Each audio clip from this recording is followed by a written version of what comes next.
Garrett and I just unrolled this bale of hay.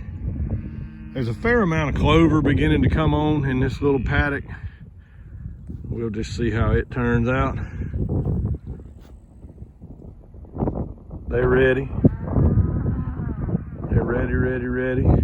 We got a single poly wire temporary line up. Running back this way. What we've done with it, just got it on that reel, and I wrap it twice around that hook. I don't know if you can see that, and then just pull it tight. So it's there. We got 4 temporary posts. Could have gotten by with 3, but I grabbed 4 and I didn't want to carry one back to the barn. So anyway, went ahead and put it up. But we unroll the round bales. That way we don't concentrate the poop in one spot. We don't trample everything in one place. And we spread the seed out. There's tons of seed in that bale of hay. And so a lot of those seed will get trampled in and will germinate this spring and be grass for the summer.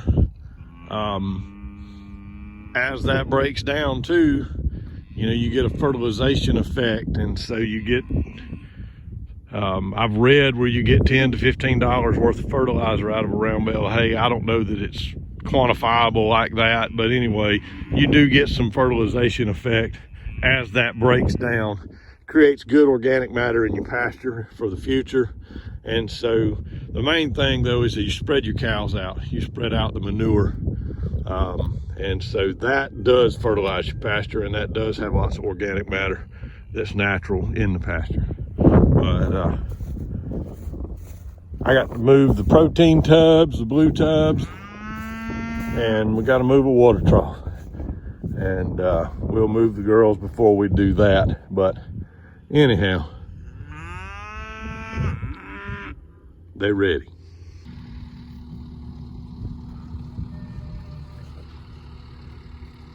Well, I had my phone out, and I reckon I just watched it. I didn't hit the record button when we moved the cows.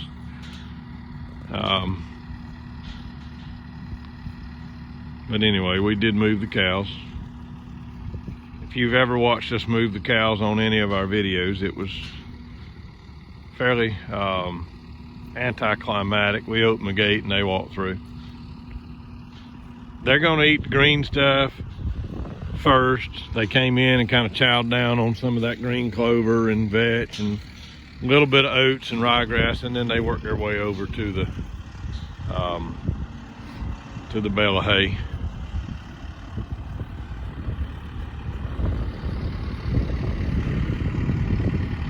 Don't go back this way. Yeah, there you go. Come on, girl. Come on, girl. We planted ryegrass and oats and vetch and clover. The vetch and the clover did really well. I got some poor germination on my ryegrass and on my oats. They didn't grow too good in this paddock. And so that's one of the reasons we rolled out the hay. Still a little bit early. There's a little bit of Bahia grass that's kind of stockpiled in there. They're not going to eat a lot of that, I'm just going to be honest. They don't really care for that. If they're real hungry, they'll eat it, but these cows never get real hungry, so they're just not going to do a bunch of that.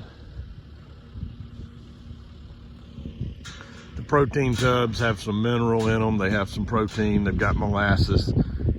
It helps them in the wintertime to keep their energy up, and the molasses will help them eat more hay, and so they clean up the hay better when they get that molasses in their rumen, and so it just helps all the way around. Now what Garrett is putting out is the mineral feeder, and we offer free choice minerals. Now this is a complete mineral for the cows. It's got minerals like zinc and magnesium, some salt, there's some sugar in there. It has some essential fatty acids that benefit the cows. It's got vitamins also. I think this has got the full B complex of vitamins. There's vitamin D in there, vitamin A in there. I don't know. It's a whole thing. Now, this is a non-medicated mineral. And I know a lot of folks that feed the medicated mineral stuff. And I've always questioned that. I mean, if your cows are sick, obviously, yeah, you need the medicine. You need some sort of medicated something. But I don't know that I understand completely the idea. I'm not a vet, and so I don't know that I completely understand feeding a medicated feed or mineral. And I guess the way I look at it is our cows are well. And so I don't know that you're going to make them any weller. I know that's not a word. Don't send me emails and text messages that weller is not a word. But I don't know that you're going to make them more well by feeding them a medicated mineral supplement. And so, you know, obviously, if you got a cow that gets sick, you want to treat it. You want to get whatever it needs in it. But to continually feed medicated mineral or medicated feed, I don't know. I think that says something about the system that you got the animals in. And so, anyway, we don't feed medicated feed and we don't feed medicated mineral. And I went a long way around my elbow to get to my thumb, I guess, on that. But anyhow, we moved the mineral into the pasture too. Of course, nothing simple.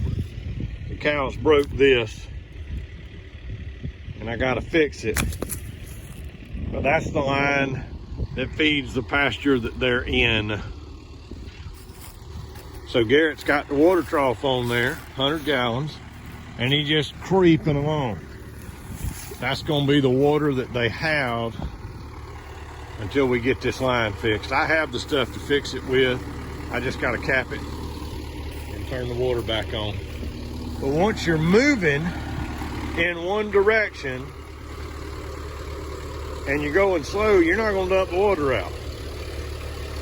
And so we got underneath it, we picked it up, we sloshed out a little, obviously. We let the float valve fill it back up, and now we're walking it across the pasture. Yeah, he's going 2-3 miles an hour. It's not real fast, but it doesn't have to be real fast right now. We just got to go right over here and drop these ladies off some water, and we'll drop it off real close to a water faucet, and then we'll get that fixed, get the water turned back on, and they'll be fine. Out of that 100 gallons, we probably still have close to 100 gallons. So that's good. We like these valves, these Job valves. Your water trough does not have to be sitting perfectly level with those, because it's only going to fill to that point. So if you get in a pasture, like we move our troughs when we move our cows. So if you get in a spot that's not perfectly level with one of those water valves that fits over the edge, if that thing is tilted a little this way or a little this way, it'll sit there and run and run and run and waste a lot of water. But with this valve, it's only going to fill up to that point and then stop. And that's what we want. And so the other thing about this, the cows can't rub it because it's down in the bottom of the tank. And so they can't go in there and rub it with their head and tear it loose and flood the pasture. And then one more thing, you notice that we got the forks raised way up in the air. You get cows over here pushing around and wanting to see, and if you don't raise them forks up, or that hay spear, if you got a hay spear on there up, they can get impaled, and that's not what you want. All right, so we got to become a plumber for a few minutes, and we got to fix the water line. All right, so rolling out a round bale of hay, taking the bale spear off and putting the forks on the tractor, moving 5 protein tubs, the mineral feeder, and a waterer, and the cows. Took us 50 minutes. We timed it. We set the stopwatch on the phone, and it was like 49 minutes and some change, but 50 minutes. And so that's making a couple of equipment changes from a bale spear to the forks. That's going through the pasture and picking up the 5 protein tubs, the mineral feeder, I like to say the water trough, and not spilling the water trough. We could have just dumped the water trough out, run over here real quick, and probably saved 5 minutes. So 50 minutes. What do we get for that 50 minutes? We get healthier pasture. The cows aren't just trampling down in one spot. You see how spread out these cows are right now. They're spreading out their poop. They're spreading out their impact on the ground. Normally we would not have 5 protein tubs for this number of cows, but I picked these protein tubs up the day after I had surgery. I had an appendectomy done that was unexpected, and while they were there, they did a hernia repair that I had been putting off. So I just told them to put a pallet of tubs in the bed of my truck, and that's what they did. And so I'm hoping that these 5 protein tubs take us all the way through the winter, which they should, and then some. And so that's the only reason there's 5 of them. Normally we would have 1 or 2 and not have so many to move. So if you're gonna farm and you're gonna raise cows, I mean, this is a pretty good little way to do it. You know, yeah, it took us a little bit of time, but marching across this pasture for the rest of the time that they're on this, I mean, it's just gonna be a matter of moving temporary lines, you know. And so the moves don't normally take us 50 minutes, but we've completely reset everything. We're not killing our pasture. We're not trampling down everything. We're building some soil while we're doing it. And, you know, we got a 50-minute investment in that. Not a bad trade-off in my mind. Not a bad trade-off at all.